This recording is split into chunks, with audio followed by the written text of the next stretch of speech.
हाँ जी, अस्सलाम वालेकुम। ये डैम है आरदे का। ये छोटी सी उसकी झील टाइप जगह है। यहाँ पे बंदे शायद आपको नज़र आ रहा है मच्छी पकड़ रहे हैं। और ये बड़ा एरिया खूबसूरत है, ठीक है। और इसके नज़दीक गर्म पानी के चश्मे भी हैं इधर, तो थोड़ा साथ में थोड़ा सा नज़दीक है, कुछ 500 मीटर के करीब होंगे ये एरिया।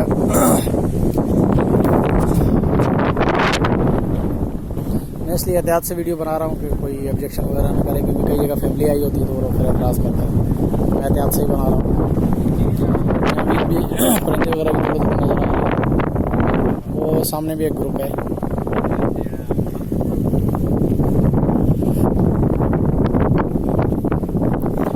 एरिया आज तो थोड़ी वैसे बड़े साफ सुथरा एरिया है, ठीक है। तो बोला चलो वीडियो बना लूँ, दोस्तों के साथ शेयर कर लूँ।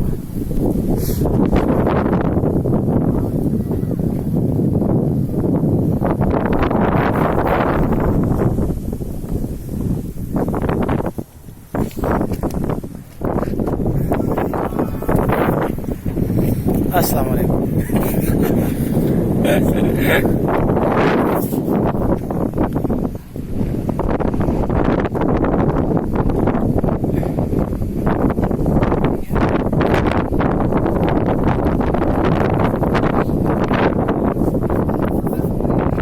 समुद्र नहीं है ये।